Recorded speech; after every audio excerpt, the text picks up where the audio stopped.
Welcome to the Experts in Sport podcast, brought to you by the School of Sport, Exercise and Health Sciences at Loughborough University.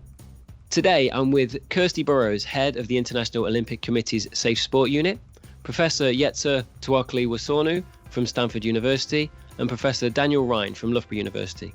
And we're here to talk about the International Olympic Committee's new consensus statement on safeguarding and interpersonal abuse in sport. We take a look at the background to the consensus statement, its development, the overarching recommendations, and discuss what this means for wider stakeholders. Hi everyone, welcome to the Experts in Sport podcast. Hi. Hello. Hello. Well, thanks for joining me today. I know the IOC consensus statement on safeguarding and interpersonal abuse in sport has recently been released, and we're going to discuss its development and future impact. But before we do, we often ask our guests for a brief introduction. So can you provide us with a little bit about yourself, starting with yourself, Yetsa? Sure, I'm Yetsa Tuakli-Wosornu. You said my name extremely well. I'm an associate professor here at Stanford University. I'm an adjunct professor at Yale School of Public Health, practicing physician, specializing in sports, and I also competed in the long jump for Ghana. I started a lab called the Sports Equity Lab about 8 years ago now, and after the Paris Olympics, I moved from Ghana to California to set something up sports equity related here in Stanford. So it's a pleasure to be here. Excellent. Thanks for coming on. I do like to ask these personal questions. So what's your PB for your long jump?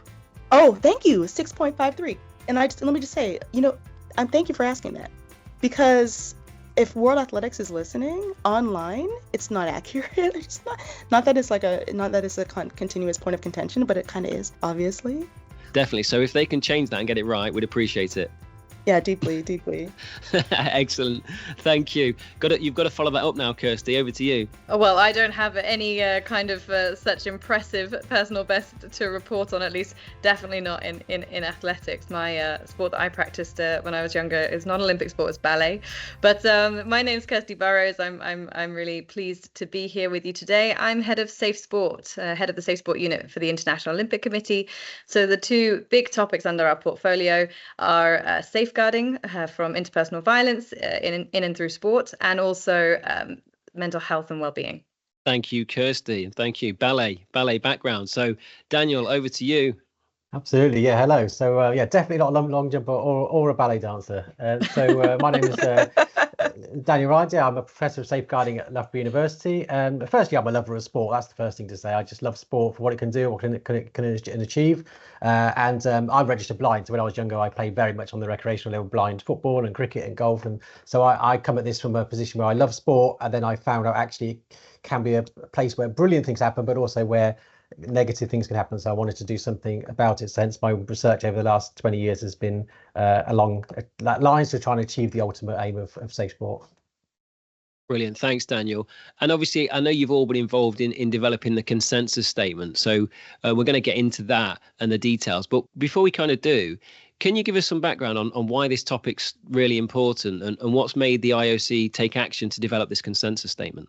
Sure. I mean, we know that interpersonal violence is an endemic societal issue. We also know, and thanks to also some, first and foremost, incredible voices of those, who have really spoken on this topic, which has been crucial and instrumental. It's really, really important that we listen to the voices of those impacted by interpersonal violence. And also thanks to the fantastic work of many of the co-authors, including the chair and co-chair that you have here on your podcast, we have more knowledge about the prevalence rate of interpersonal violence in the context of sport. And we see that interpersonal violence is endemic in society and also across the context of sport, with similar levels, some showing higher levels. And what is really important for us is we all talk about the benefits of sports participation. And like Daniel, I'm a huge believer in the many and varied benefits of sports participation. Sport can be incredible on multiple levels, on the individual, on the interpersonal, on the societal, community, and broader levels, but only if sport is safe. We cannot say that just because sport has the power, both in sport and through sport, to support individuals and to have so many positive benefits and impacts, we have to be meaningful and determined about making sure that environment is a safe environment in which people can thrive. And so what we've recognized and what we see when we look at prevalence rates of interpersonal violence in sport is that safe sport is not the reality of people all over the world. In fact, in cases, and we know and we see this and we've heard this and we're very aware of this, it can be the opposite. And there are some elements of sport which can increase the risk of interpersonal violence, such as power differentials, the hierarchical nature of sport, a win at all cost culture, et cetera, et cetera. So what was really important for us, and I sit in the medical and scientific department of the International Olympic Committee, the IOC has had initiatives or been looking at addressing interpersonal violence in the context of sport since 2004. We had our first consensus in 2007 and our second in 2016. But what was really critical for us was to see, okay, how can we drive forward initiatives to strengthen safeguarding in sport? How can we recognize that everybody deserves access to a safe and supporting environment in sport in which they can thrive? And how do we ensure that what we are recommending in terms of implementing to ensure to have measures in place to prevent and respond to interpersonal violence in sport? How do we ensure that it works? How do we ensure that that what we're recommending for implementation will have a positive impact? And critically, I think a lot of the work around safeguarding has technically been, implementing policies, procedures, but we're not looking at the systemic causes of interpersonal violence. We're not looking at how it manifests in the context of sport. So for us, it was really important. We saw a massive increase in the literature around interpersonal violence in sport. Fantastic leadership who could really steer a consensus statement into looking at those broader factors. How do we truly address interpersonal violence in sport, not just at the interpersonal level, but across the whole ecosystem? So that's where this drive came from, and we asked Yetsa and Daniel to chair a consensus of the 2024 consensus, and to bring all this together and to set the direction for the next coming years. Brilliant, Kirsty. Thank you for that. That you've laid the scene really for the whole of what we're going to talk about, and I think it's really interesting that everybody who loves sport, like we all do, when we talk about sport, and you did this, you framed it. Look, I love sport, but there's a lot of negatives to sport, which those of us kind of embroiled in sport, and many people we kind of work with and whatever else, we all see all those positives of sport and very often don't pick up on these negative side of it. And we always have to frame it with, I love sport, but, and I think changing a culture in and around sport, I've heavily been involved in football. And I'd certainly think the culture in football is very much football's brilliant, sport's brilliant, and everything's great. And this is ignored to an extent in some places. And I think it's really good that this consensus statement is out there. And what we're talking about is some of that cultural change. And I think that's going to come through on this podcast. So really appreciate the background that you've just given us there. Daniel, can you give us a bit of a background on the rationale for the research around this? Absolutely, yeah. And Kirsty did a great introduction there to show how it's broadened. Way back in 2007 when the first consensus was done, it was focused on sexual harassment and abuse in sports, so that narrow focus, and that was led by people like Professor Silly Brakovich and Professor Sander Kirby and Professor Carrie Fasting were really standing on the shoulders of giants here, because they really did the pioneering work. And from that point on to 2016, the second one, it broadened to say, well, let's look at other things, not just sexual abuse. There's physical abuse, emotional abuse, and neglect. And what we've tried to do is that it almost became a perfect storm, that it was the right time for another consensus, from growing research, as we'll come on to, but also high profile media cases, big investigations around the world. It really got to a point where we had to say, well, what do we know now about this issue? What can we do about it? And this is where we broadened again to say, well, actually, it's abuse in sport doesn't happen in a vacuum. We've kind of gone, well, let's move on from the particular types of abuse to a slightly broader type of abuse. And this consensus really magnifies it massively to look at the context from the individuals, the relationships, and then to the organisation around them, even the sector of sport and society more broadly. So we've really taken the consensus a step further to say we need a holistic approach. And the amount of research that's been done, even since 2016, it's been an explosion. So it's trying to capture all that knowledge and wisdom and condense it into something we can have a foundation upon which we can build for the next 5-10 years of research in this area. Thanks, Daniel. I think as we go through, we're going to touch upon all those different areas that you briefly mentioned there. I know with any of this research, it's really important that we're quite clear on kind of defining what this is. And I think we've mentioned interpersonal abuse many times already, and I don't even think we've defined that. So Yetsa, would you be able to come in and kind of help us a little bit here with some definitions around this research? Sure, I can definitely do that. So I just want to touch on what was said previously about sport being sort of neither positive nor negative, just sort of a human experience. I think that's really important. So we've heard things like sport has the power to change the world, which it does, but if we just broaden our understanding of that to say ethical sport, safe sport, responsible sport, well, that has the power to change the world positively. So again, some of these very essential tropes and dogmas that we've all held really near and dear to our hearts, me included, all of us included, are almost getting, they're almost, getting an upgrade. They're being brought into the real world and conceptualized and contextualized more fully. Which I'm really excited about because I think it gives us a chance to do some meaningful work that has genuine impact. So I'll just define just one of the phrases that we use in the consensus, because I think that it's the overarching term that we as a consensus panel decided should be used going forward. You'll see non-accidental violence in literature, you'll see abuse, you'll see harassment, you'll see specific types of abuse and harassment. But what we decided to do was settle on the World Health Organization's term, which is interpersonal violence, as the overarching term to encompass various forms of harmful and hurtful behaviors that people might experience in the sports context. So interpersonal violence is defined as the intentional use of physical power or force, threatened or actual, against oneself, another person, or against a group or community that either results in or has a high likelihood of resulting in injury, death, psychological harm, maldevelopment, or deprivation. Importantly, interpersonal violence involves that use of power, as we mentioned previously, and the key is it can be perpetrated in multiple settings. So online, in person or offline, or both.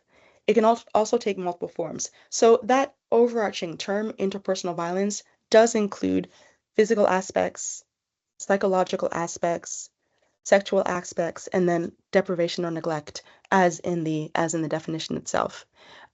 You'll hear other terms like child abuse or child maltreatment tossed about in the literature, particularly in pediatrics literature, public health literature, and now increasingly in the sports literature. Sexual violence, physical violence, psychological violence, neglect, but interpersonal violence really covers it all. The lay or more accessible version of interpersonal violence is perhaps harassment and abuse. I think harassment and abuse is much easier for people to immediately understand and identify with. It self-defines. But IV, or interpersonal violence, is the term that we chose to really lean into and anchor our consensus in, and hope the sport world will anchor into moving forward. Part of that is because other fields do that too. So if you look at the public health literature, again, clinical literature, we constantly use those phrases. Interpersonal violence is just how we describe various forms of aggression that people might experience. Trauma and adversity is another phrase. So hopefully that gives a little bit of a background. And again, it can be found in our consensus in that first table 1, key definitions and terms. Thanks. I mean, you've really described how broad this interpersonal violence, statement is. I think what Yetsa said is really important. And one other thing that I wanted to add and give credit to the chairs and the authors in this, and why it's so incredible and so important, is that, we know that prevalence rate, understanding the prevalence rate. So there are models of how to address gender-based violence, interpersonal violence, etc., across society, not just within the context of sport. And understanding prevalence is key and critical within that. So understanding how the scale of it, it's one of the what we call like the 7P models. So prevalence, promotion, person-centered response, policy, partnerships, etc. But if everybody's using different definitions of interpersonal violence, whilst it might sound like, oh, there's lots of different terms, it can have a huge impact, as you'll see in the consensus. And again, just to say, I want to say my congratulations to them for the work that they've done here. Utilizing those same definitions has a really key impact, because you can't, if you're all measuring on different definitions, you're measuring different things. And so in terms of how that impacts sports organizations, you could have massively varying prevalence rates depending on what definition is used. So I just wanted to say this definition and how they came together to ascertain those definitions and standardize those definitions of interpersonal violence in the context of sport and what that means, that will have a true impact for sports organizations and for ultimately what we, people participating in sport. Kirsty, your point is really well taken. And then, the other thing it could do is it can put sport conversations into sport discussions and sport debates in this area in conversation with the same conversations that are happening in other fields. So what I mean by that is one of the big risks really to the sports sector is that it tends to operate in a silo, right? And we'll get into this in a moment. But by using a standard definition that other sectors, that other fields, that other professionals immediately understand, resonate with, and can also have been actioning for years, sport gets the benefit of also leveraging their great wells and libraries of knowledge that have been evolved for decades. I'm talking about the pediatric literature where they've studied this for forever in the field. I'm talking about the diplomacy sector, where we're in the 16 days to end gender-based violence against women. That's at the United Nations level. So there are other sectors to use this term. And so maybe they can start to recognize where their effective policies, procedures, and practices can also find a place in sport. So sport will benefit, I think, from putting itself intentionally into conversation with those other more advanced, I would say, sectors when it comes to interpersonal violence. I love and do keep jumping in, because this is it. I sit in the background and listen to you guys as experts, and it's brilliant to hear how something so simple as a definition can have such impact. And I think so you've talked about utilizing this in sport and looking at it further afield. I think also it really adds weight to sport in regards to people researching and kind of instead of having small impact of different pieces of this jigsaw, putting the whole jigsaw together adds to the weight and the power of this consensus statement and the importance of safeguarding in sport. So thank you. The definition and the explanation around it has been excellent.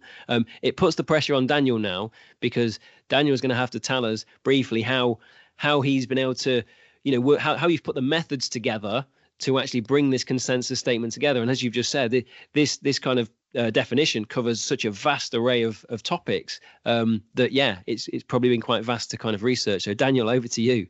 Absolutely. When we were invited to coordinate this project, it was that we wanted to make sure we did it right. And I think it's been the most rigorous project I've been involved with. It's been 2 years of 15 academics, but also I pay tribute to the librarians and all of the PhD students, Army, because once we looked for databases for following the kind of scoping review of the Joanna Briggs Institute, there's over 16,000 papers, believe it or not, of journal papers related to this topic over the last kind of almost 20 years, as well as thousands more of seminal works, which were things like Royal National Investigations or kind of reports of governing bodies or IOC documents. So those kind of documents we also looked at, as well as key literature. So any previous reviews and previous documents that were important. And then fourthly and finally, which was really important for us, was the athlete voice. So we had 2 Olympic athletes in the room for the few days that we were in Lausanne to really work through these issues. So we tried to put all these thousands of papers together, these key papers, the similar works, and the athlete voice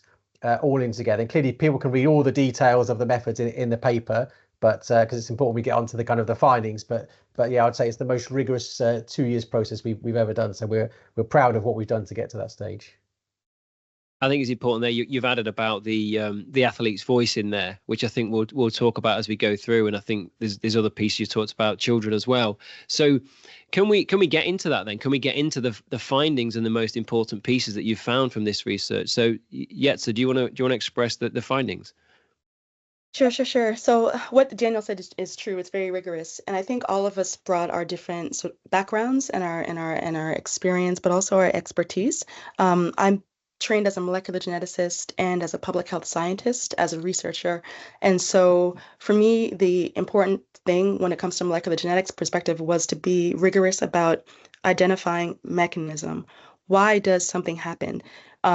If we strip scientific questions down to their studs and really look at the inner workings of a problem, no matter how complex or how interconnected those inner workings, no matter how much of a Gordian's knot those inner workings look like. If we get it right, we have then set a template for clear intervention points. So mechanism was really important. But Martin, just to orient you, the first half of the paper relies really heavily on published scientific papers. 85% of them are from Canada, the UK, and the United States. So you see, it's not really fully globally balanced. So by necessity, the second half of the paper, which discusses the environment a lot more, relies much more on athletes' voices. The two athletes with us in Lausanne were from East Asia and Africa. We also had retired athletes from Norway, Ghana, Canada, the UK on our panel. So it was a little bit of a more personalized and comprehensive contextual second half of the paper. That said, there were 4 findings that I just personally want to highlight. And if Daniel has any others that he wants to highlight, he can as well. But there are 2 from the first half and 2 from the second half of the paper. From the first half, number 1, overall, we estimate that between 44 and 86% of participants will experience interpersonal violence at least once in their sports career. That's shocking. Just to put it into context, 33% or 11% fewer of women in the world will experience the same in their lifetime. So it's higher than in general society. The second finding from that first half of the paper is that interpersonal violence is intersectional, it's subjective, it's personal. What hurts you is not going to hurt me. What hurts me is not going to hurt you, and vice versa, etc. As with all of these intersectional matters, it disproportionately affects girls and women, disabled, Black ethnic minority, LGBTQ+, and all other individuals who are experiencing marginalization. Okay, I want to bring it to life with a quote that just struck me as I was reading. In 2018, Thomas Ruggiero found that despite how many play college sports, African-American females feel that coaches arbitrarily use their power to verbally assault them and perpetuate racial stereotypes. One of the athletes in the study said, "My coach told me that I'm nothing but a ghetto girl from the hood and that I would never amount to anything. She also told me, I will take your scholarship away from you in a heartbeat because I'm the boss." So that type of verbal aggression is what we're talking about and what some of the studies pulled out. All right, so those are the first 2 findings from the first half of the paper. Second half of the paper, much more of a full deep dive and analysis on the environment. The first finding that I want to highlight is that our environments shape our behaviors. Okay, that's important because it means that beyond individual variables like our personality, our knowledge, our awareness, our biases, our intention, our environment is a critical target for solution seeking and intervention, maybe even more so than individual characteristics because we're all in the same environment. So the paper, if you just look at figure 4, fully articulates and analyzes the levels of the sports environment on which determinants or variables that influence interpersonal violence sit. So the first layer is the individual sports organizations, which can be local, regional, or national. Second layer, the whole sports sector, which has a standard set of operating logics that function across all sports. Third, society in which we all live. And then fourth, father time. It's a big part of the picture because generational norms change. So if you do look at that figure 4, what you'll see is that on that first level of the environment, organizational, authoritarian coaching and leadership styles, toxic team culture, underrepresentation of athletes, organizational resistance and indifference and inaction. Those are variables that influence the likelihood of interpersonal violence occurring. On that second layer, sectoral, performance and profit-oriented sector, early sports specialization, independent sports governance, totally separate from every other sector, athlete commodification, that influences interpersonal violence risk. On that third layer of the socioecological context, racism, sexism, patriarchy, transphobia, homophobia, commercialism, these types of variables influence our individual behaviors. And then finally, last layer of the environment, temporal, generational norms, epigenetics, historic events like COVID, for example, or the Civil War, or the Vietnam War, etc. Life transitions, these all also influence what we do. So Martin, I just wanted to highlight that finding. because it means that we've got a broader target. It's not just individuals, it's actually the environment that we can target. So the fourth and final finding I'm going to highlight, again, these last two are from the second half of the paper, is that this stuff is super complicated. Like, it's complex, it's absolutely not straightforward, simple, nonlinear to the max.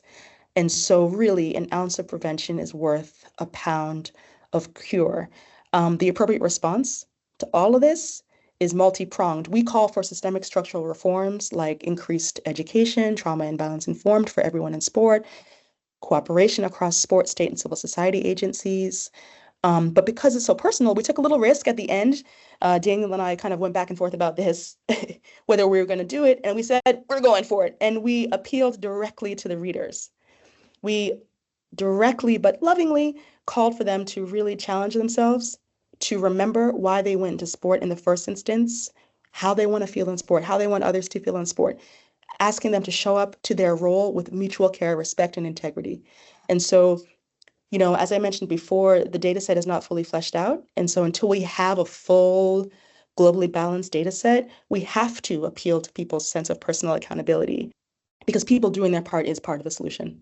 Those four findings, I think, really stood out to me as most salient.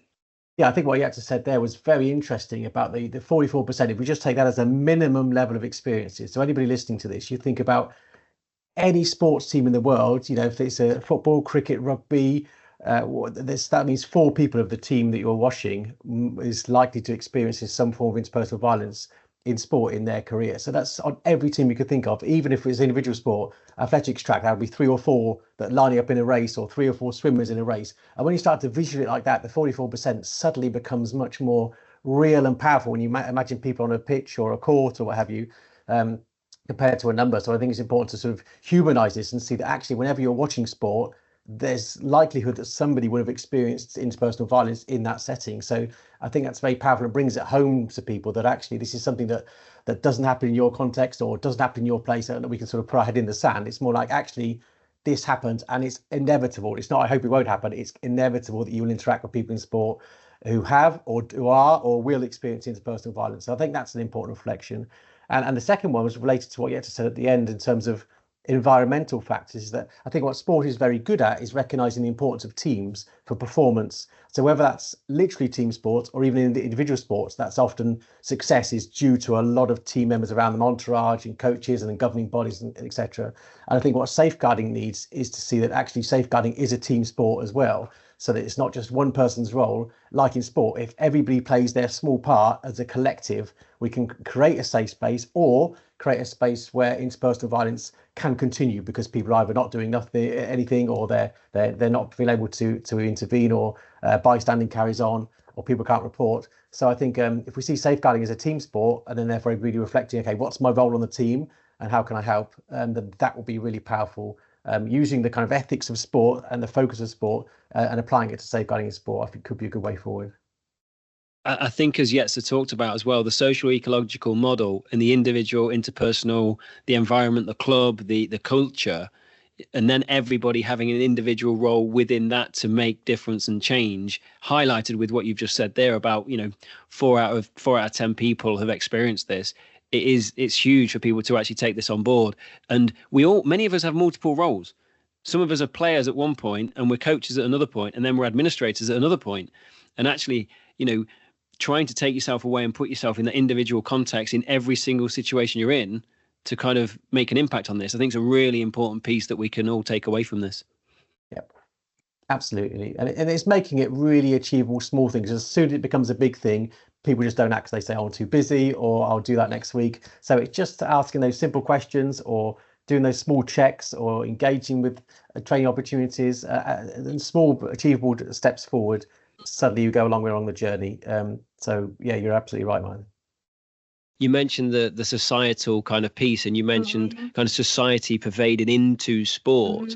And I wonder if anybody wants to touch upon the other way around. So, you know, is sport just a representation of society, or are specific sports actually overly representing or behaving in different ways within their interpersonal cultures? And are they having positive or negative impacts on society? It's a slightly messy question. I hope that made some sense. It's a great question. It's a huge question as well, because I think, when we talk about sport, we're talking about all the way through across the entire ecosystem. I think sport is it's very much a microcosm of society. And I'm a huge proponent that I think, as we've said, we can safeguard people in and through sport, but only if we're deliberate about making sure that the sports environment is safe itself. And our new definition in the consensus statement of what is a safe sporting environment is a physically and psychologically safe and supportive athletic environment where participants can thrive and can experience the full benefits of sports participation. I think, as Yetsa said, there is no way to extricate sport from broader society, and that's really what this consensus statement also shows. And I also think that there are specific cultural factors around sport, as has been explained, and we've spoken about this before, so the win at all cost mentality. There's some amazing work that's been done that shows that, for example, it's like serially winning coaches, like looked at coaches whose athletes had won over 100 medals between them. I think it was 14 coaches, and they looked at the attributes, actually the coaching styles and philosophies of those coaches whose athletes were routinely winning medals, and what the similarities were between them. And it was caring, positive determination.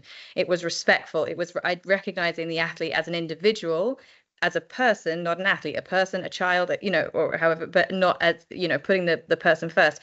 And all of that, and I think it goes back to what Yetsa is saying, is like broadening out, not just looking at something, harassment and abuse being something that's interpersonal, but looking at all of those societal and systemic factors, those interpersonal, those broader factors which do influence it. I don't think we can ever extricate sport out, but what I do think we need to do is look at the culture of sport and how that can sometimes be quite specific and unique, and actually break down a lot of the misconceptions that we see across all of the levels to actually facilitate and promote safe sporting environments for the good of everybody, for the good of individuals, for the good of sport, for the good of society.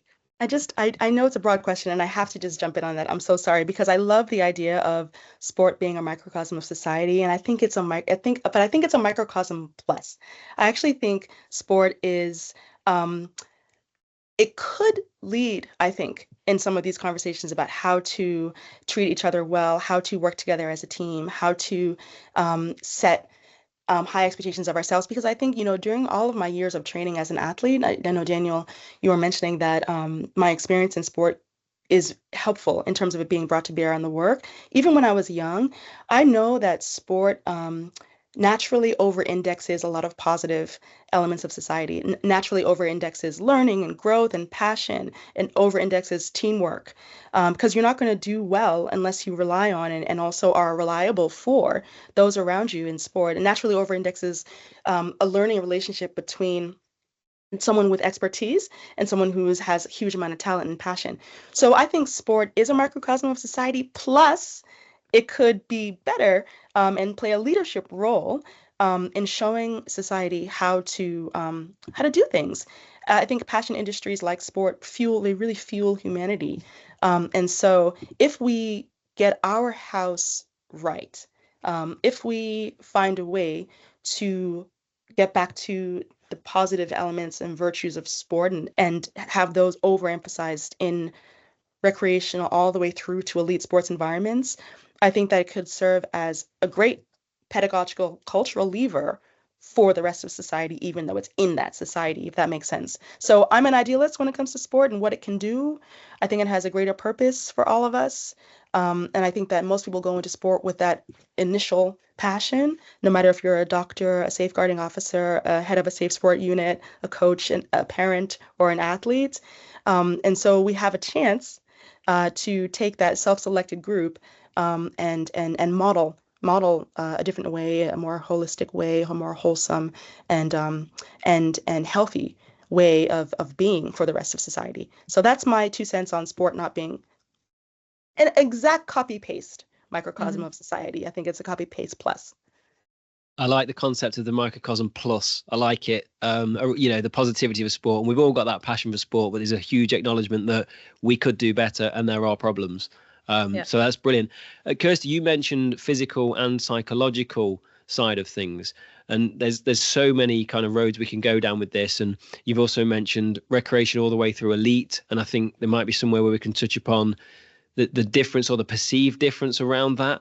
at that elite level, where, you know, there's concepts that, well, if you want to achieve in sport, you need to go through these psychological problems and push your body beyond limits and these kind of things. But actually, the research you were talking about there, it's nice that you cited that around successful coaches and actually having responsibility for their athlete and their development, or even the individual and their development.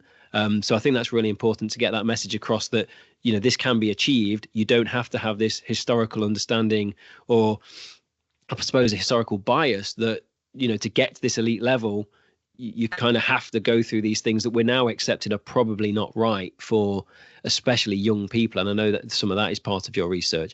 I just wanted to very briefly touch upon, with your interpersonal violence definition, am I correct in saying that you said that it was intentional part of that the piece there? Because I just wondered, and thinking of this from a parent's perspective and that historical context of, and the coach's side of things, in that, well, you know, if you want your child to succeed, they need to do this, this, and this. And if the parent's part of that, and that potential lack of understanding that they don't need to do this, they can't challenge that, there's an unintended potential for interpersonal abuse there. Challenging question and kind of off the hoof there, so apologies, but where does that sit? I'm so happy you brought it up, Martin, because your question raises an important point. It is difficult to shoehorn a subjective topic into a purely objective framework. It might even be impossible. So I come to this work with the opinion that the definitions give us a great starting point. They serve a massive purpose. They put our work in conversation with similar, more mature work in other sectors. They add weight, respectability, credibility to the field of sport safeguarding, and they generally give sport the best possible opportunity to leverage established and proven work from non-sport industries. But they're just a starting point. They cannot tell the whole story. This is a subjective, or you can think about it as three-dimensional topic. So while they're useful, definitions just provide an objective or two-dimensional framework that really can't pull all the weight on their own. The rest of the paper, once we get beyond the first half of it, as I mentioned in a prior comment, really emphasize the fact that context, subjectivity, those are the stars of the show. Yeah, I would say the impact, though, is offset by, so again, I think the definition is critical in the way that it has been aligned in terms of the WHO. All of that is very critical and serves a very, very important purpose. I would say that where the element of intention comes in, I also agree that, and I think it's offset elsewhere in the consensus statement, particularly around the need for trauma-informed care and practice. Traditionally, organizations have looked at using definitions to also ascertain the level of harm that has been caused and therefore the response, and it's been based on disciplinary. So normally, traditionally, you know, when something has happened, it's been looked at, and then there is a disciplinary process that goes through. You also have, it's the same in the criminal code, things are codified, and it's, you know, but what we're trying to show in safeguarding is it's another process which exists alongside those other two processes, right? So you cannot have access to recourse and remedy, any form of recourse and remedy, unless you have trauma-informed care, support, guidance, et cetera, and that's one of the key recommendations that comes out of the consensus statement. That's not just a nice to have, it's critical, and we know that because we know that it's important to ensure that it's important to actually helping people, and this goes again to the broad challenges about reporting any form of violence, no matter where it's occurred, access to recourse, access to remedy, how the system can often be so stacked up across society against people who do come forward to report interpersonal violence wherever it has occurred. So the need for trauma-informed processes are critical and essential. And how this links back to the question of intent is thus, what we show in the consensus statement is the need to have trauma-informed systems and processes in place, the need for care, support, and guidance. These things aren't just on the basis of whether abuse has occurred based on the definition. It's about, so I used to be a physiotherapist, and we used to say, okay, I would ask questions when somebody had an injury, and you're looking at the mechanism of injury, and you're using scans and ultrasound, you're trying to determine exactly what's happened. But you would still ask the person, what is your level of pain? How much pain do you feel?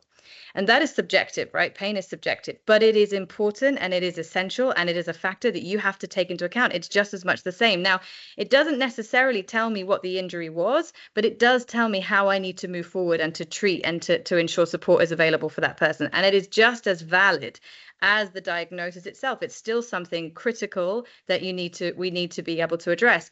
So I think what I'm saying here is that whilst the definition, for reasons outlined before, it uses that, and it is talking about intentional use of force, the fact that we have also in there, when the guidance to organizations really leans on that trauma-informed care, guidance, support, etc., that really reinforces also a safeguarding lens, where it's also about, yes, the definitions are critical and important, but so is the person's perception of the harm that happens to them, notwithstanding the definition. It's still a valid factor and needs to be taken into consideration in the steps that you then take to address that harm. Now, it might be different. It might not be that it's got to a threshold where there is a certain action XYZ, but it's still just as important to ensure support, care, guidance, access to systems, etc.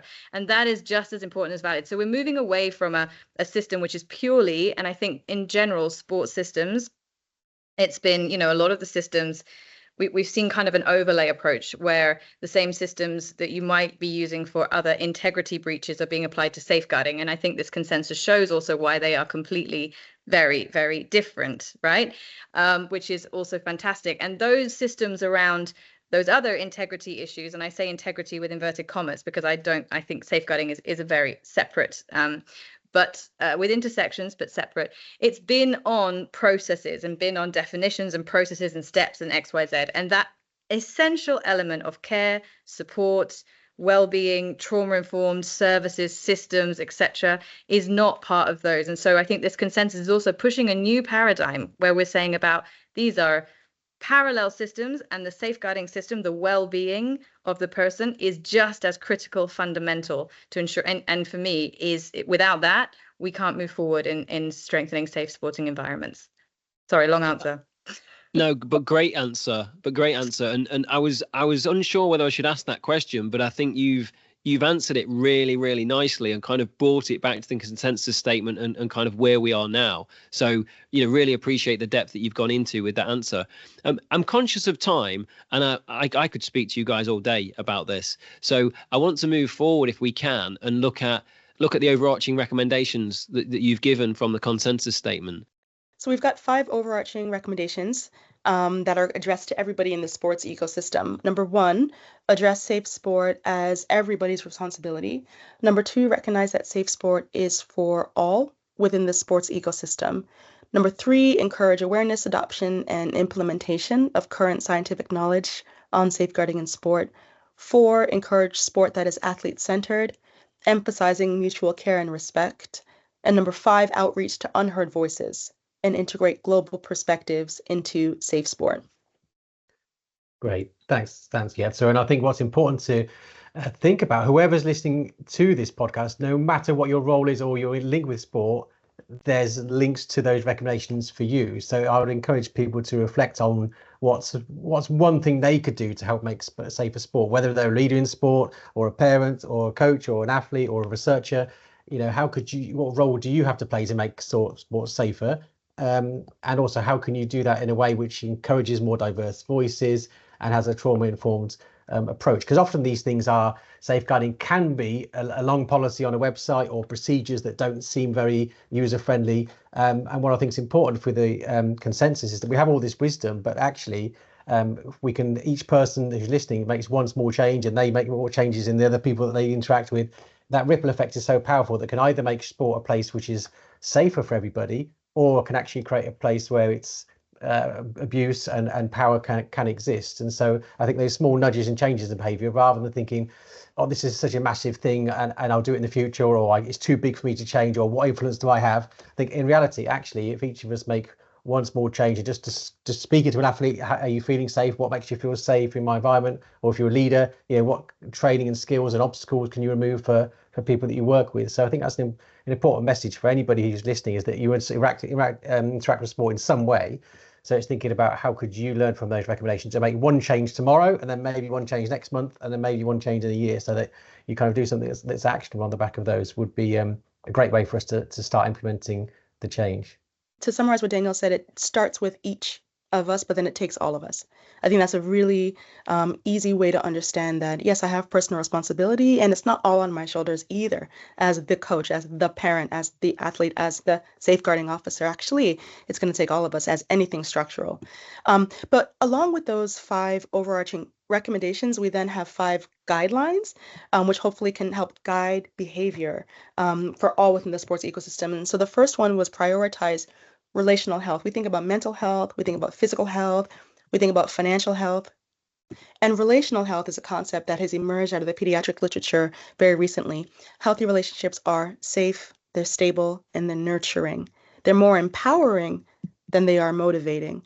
And so if you can really prioritize that, ask about it, think about it, ask how am I contributing or not contributing to safe, stable, nurturing relationships. I think the more we're mindful of it, the more safe sport can be advanced, just by emphasizing mutual care and respect, as is stated in one of the recommendations. The second guideline, and the reason I'm mentioning the guidelines is because I think they're more accessible and actionable. They're things that people can take on a daily basis, was to integrate the safeguarding rubric with the values of sport. So sport is about achievement, and it is about growth and learning, constantly chasing basically elements of human potential. It's an exciting domain for that reason. If we add safeguarding to that chase, if you say, how safe can we be? How good can we be to each other? How well can we treat each other? How can we emphasize mutual care and respect more in the way that we do things? How can we marry well-being and winning in this sports setting? Then it becomes another thing that we're looking forward to, rather than something that we have to do because we're told by a safeguarding officer or a sports club to do so. So that's really leveraging what we call a strengths-based approach, as opposed to a deficit correction paradigm, looking at a carrot rather than a stick. So the third was implement trauma and violence-informed care, as has already been mentioned by Kirsty. Mutuality is a fundamental part of that. Transparency, trust, communication, and choice and voice. These are all pillars of trauma and violence-informed care. Just knowing that it's important is a huge step in the right direction. Number 4, embed principles of implementation science. Again, these are all like technical public health terms, but you can read about them. IS I like is because public health scientists have talked about IS for so many years now that we could actually go to implementation science guidebooks and guidelines and just check how and where it might fit into sport. Basically, it asks the question, can these wonderful ideas work in real world practice? Can they work in a fast-paced sports environment? Can they be taken up? Can they be adhered to? And as they're adhered to, can they be measured? And that's the 5th recommendation, to measure effectiveness. So we measure numbers of bases stolen, we measure shot averages, we measure speed, we measure distance, and in the long jump in my case. Can we start to measure the effectiveness of some of our safeguarding interventions over time so that we can track progress? Not again to correct deficits, but to track progress, to give ourselves something to look forward to. Yeah, and I was just going to add to that, like in terms of how we're already seeing this in place. So this consensus process, as it was been mentioned, it's been 2 years where, there's been, the incredible amount of work. And again, thank you to Yetsa, to Daniel, to all of the authors as well, and to everyone that Daniel mentioned at the beginning, Kayla, fantastic work that's been done. And we're already seeing the impacts of it. So, for example, all of those things that Yetsa just mentioned, one of the big projects that I'm working on at the moment is relates to the 10 million fund per Olympiad that the IOC announced last year to strengthen access to care and support for anyone harmed by interpersonal violence at the local level. And we call this the Safe Sport Regional Hub Initiative. And at the moment, we're going through the process of seeking effectively these hubs. The first 2 will be one in Southern Africa and one in the Pacific Islands. Their role will be to for anyone harmed by interpersonal violence. Again, that safeguarding channel for anyone harmed by interpersonal violence to ensure access to care, support, psychosocial support, legal aid, etc., etc. And all of the things that Yetsa just mentioned, working alongside this throughout, all of these things are embedded in the approach that's being taken to do that. So ensuring not just that we engage with victims and survivors to ensure their voices are involved in the development of each hub, but actually that there is a whole process that's underway now to understand how do you meaningfully engage with those with lived experience of interpersonal violence in those contexts, because it's different all around the world. It's different. You can't just imagine that victims and survivors of interpersonal violence are one homogenous group. They're not, and it's very, very different. Meaningful engagement is very different. How do you ensure that the system, the establishment, the setup is trauma informed? So we had our first steering committee meeting last week, and we had a trauma informed training. The in-person one will have half a day just on trauma informed training, not using a buzzword. What does it mean in practice? Right from all the way through the governance system. How do we measure and monitor the effectiveness of the hubs when they are set up? How do we ensure that they're doing what they set out to do? So this consensus statement, for me, it's the pinnacle. It's fundamental, and its impact and its legacy will live on through all of the initiatives. At least I can say the ISC led initiatives, and I think we're already seeing, the learnings from this already having an impact, and it's going to, and long will it continue. So just wanted to highlight there. And also one other thing I wanted to mention, this consensus also more deeply integrates online violence, which is something that is very critical and very key. Online violence is sometimes assumed not to have a lesser impact because it's not, and we know that is not true. Online violence causes real embodied harm, and we actually used a system in Paris at these Olympic Games to detect and respond to online violence, recognizing that harm, and integrated that system with safeguarding and mental health initiatives on the ground. So again, this, for what I'm super excited about, I mean, the consensus just came out on Monday, and we're already implementing these fantastic learnings and these recommendations. And all I can say to everyone listening out there, as per Daniel and Yetsa said, safe sport is for everyone. No matter which situation you are in, if you are connected to sport, there is a way that you yourself can embed some of these learnings. And I'm really excited to see the change that this will make. Absolutely brilliant, the things you're talking about. I'm conscious that we're going to have to kind of draw to a close shortly, but to take away from the messages that you've given and very much what you've just said there, Kirsty, this to me feels like, look, safeguarding and these kind of things have been around for a while, and we've been trying to do these things. It feels like this consensus statement is an absolute game changer, or has the potential to be, because you've created a definition, you've gone into depth about the breadth of the problem and really highlighted that. But actually, you're really now talking about, we need to make a difference here. We need to implement this. We need to stop talking about this and put in little checklists around that people are just ignoring. We need to make a change. And I'm going to steal some words that Yetsa said earlier. So you said it starts with each of us, but takes all of us. And I thought that's an absolutely brilliant statement. And I think, Daniel, you mentioned earlier as well about people doing one thing.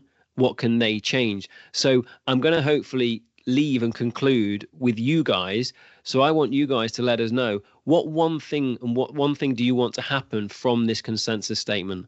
Absolutely, yeah. And I think, as you say, it's a game-changing moment, because we went and spent through years of people, this doesn't happen in sport. We kind of got over that kind of arguments, and then we said, oh well, how are you defining it? And there was all challenges around that. I think we finally got to a stage of consensus. We can draw a line in the sand and say, clearly interpersonal violence happens in sport, every level, every country. This is not something we can kind of deny anymore. So I think what's going to be the change is that we move now towards a solutions focus, what works for who in what situation. And ultimately, what I would like to try to get to a stage is, how do we effectively understand how people feel safe? Once we can really understand that and conceptualize it and measure it, then we can be better placed to say what works and track it over time.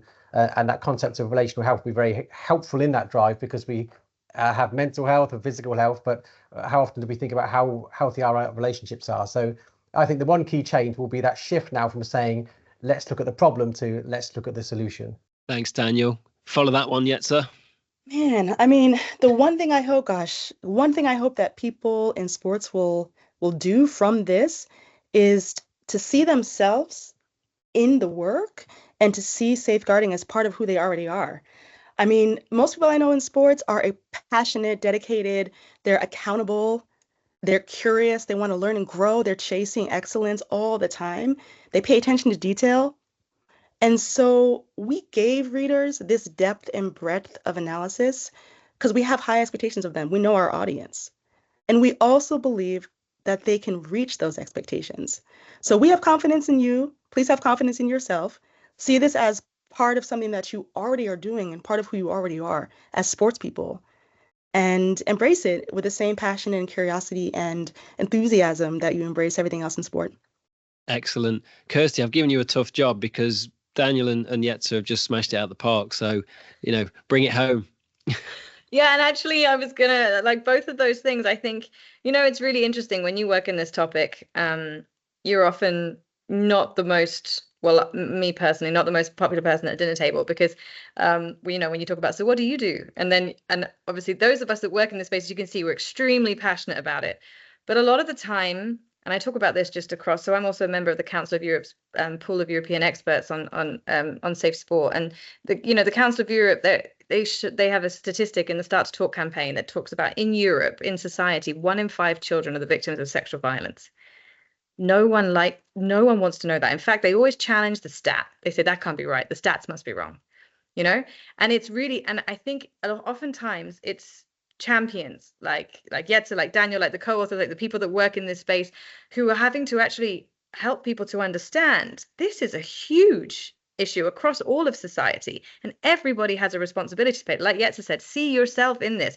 And so I think it's really, what I would love is that people from this consensus statement, they do both things. They see themselves in it. They recognize, they see that everybody has a role that they can play, that they really, and that also, as Daniel said, but it's really about moving towards what can we do? What is my role? And really becoming a champion themselves. And I honestly think if you read the consensus, it's beautifully written. I think you'll see yourself in it no matter who you are. And I think that you'll see there is something that I can do. And if we all think like that, I think we will start to get to that point where we really are realizing the true value of sport, both in sport and through sport. And then we're starting to get to a wonderful place. But we all have to, as been mentioned, work in this together. So I'm not adding something new. I'm just doubling down on the fantastic points that were made before. Thank you very much. Really, you mentioned passion there, Kirsty, and the passion is jumping over the screen from you guys of how passionate you are about this consensus statement. And it does seem like a really exciting time. So I really appreciate you coming on, and hopefully we can get you on in the future, because if we're talking about doing evaluations around the impact of this, hopefully now, but also in the next few years as this develops and others are implementing it across the country and across the world, we can hopefully sit down again and say that was a game-changing moment and you guys delivered it. So thanks for talking to me, and hopefully I'll speak to you again soon. Go team, go. Thank you, Martin, for all your work. Thanks for listening to the Experts in Sport podcast. If you'd like to get in touch, then please contact me, Martin Foster, at m.foster@loughborough.ac.uk. Thanks for listening. See you next time.